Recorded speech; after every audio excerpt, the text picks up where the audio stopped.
We have a very special guest for our Talk of the Table, best-selling author Arthur C. Brooks. Hard. Author Arthur. Yeah, that's hard. He is a Harvard professor and social scientist who teaches the science of happiness. It is a science. This morning, we are announcing, and we're so excited, that Brooks is joining CBS News as a contributor and joining the Free Press as a columnist, where he'll be writing a weekly column called The Pursuit of Happiness. CBS News and the Free Press are both owned by Paramount Skydance. Arthur, good morning. Good morning. So nice Adriana to be with you. is part of the family. Yes, Part of the Welcome back to the family. family. Yeah, no, so happy about It's that. felt like he was part of the family this whole time, Yeah. but now it's official. It's official. Yes. So for 2026, people are making resolutions. They are. You say don't resolve to be happier, resolve to be less unhappy. Well, that's what a lot of people do. They make their New Year's resolutions about stopping something. I want to stop eating this. I want to stop scrolling on that, whatever it happens to be. But that's actually the wrong approach. One of the reasons that New Year's resolutions tend to fail is because they're negative. You want to make a positive resolution so you can actually become happier as opposed to just not less unhappy. And that means doing something like, I'm not going to stop eating junk food. I'm going to start eating good food.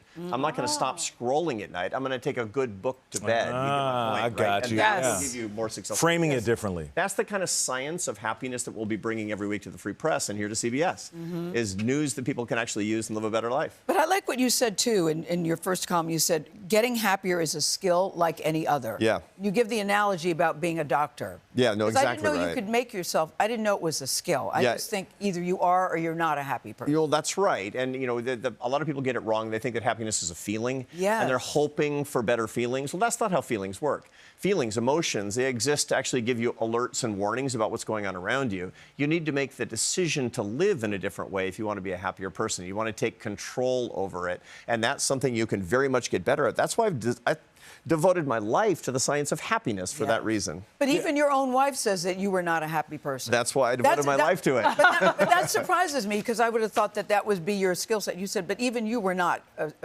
Were you a cranky Yankee type person? What were you, and how did you turn it around Just for yourself? kind of a gloomy guy. I grew up in Seattle, Washington. It's sort of cloudy. Hey, I know out what there. that's like as a guy that grew up there. There you go. There you That go. perpetual rain and clouds just hanging over you. Yeah, maybe that was my excuse. But the whole point is, you know, I married a Spaniard. My wife's from Barcelona. She's a sunny person. She's a 9 out of 10 on happiness, and I was a good old 3. And finally, you know, I got my PhD as a behavioral scientist years and years ago. And finally, about 7 years ago, she said, why don't you study yourself, Einstein? You know, why don't you actually use the happiness science? And I'm telling you, it works. I developed a method based on the neuroscience and behavioral science around happiness, and my happiness went up by 60%.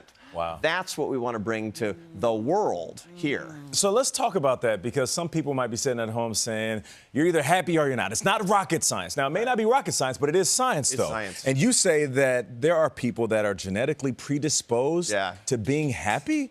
Like, how did you find out that information? Yeah. So half of your happiness is actually genetic. How you wake up in the morning. Some people wake up and they go, like Gayle, it's a great day. And some people like me, they wake up and they go, ugh, gratitude. You know? Force it. And we know that's half genetic based on studies of identical twins that were separated at birth and reunited as adults. We know that about half of your personality is genetic, but the other half is what you can work on with good habits. And I'm all about the good habits. Gotcha. The things that you can actually do. So for me, I better get the habits right. And that's what I'm trying to bring to the widest group of people that I possibly can. So what should we expect once a week from you?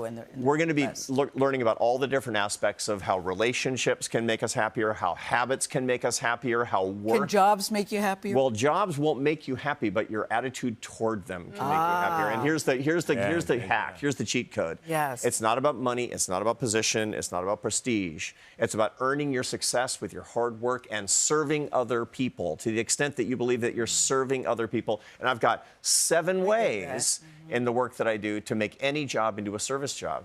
Oh, wow. I love that. We appreciate that. What's your phone number, Arthur? Arthur Brooks, Gayle, I thank you think I so already have much. it. We appreciate you. And welcome to the family. Thank you. That's right. And check out his columns at the Free Press.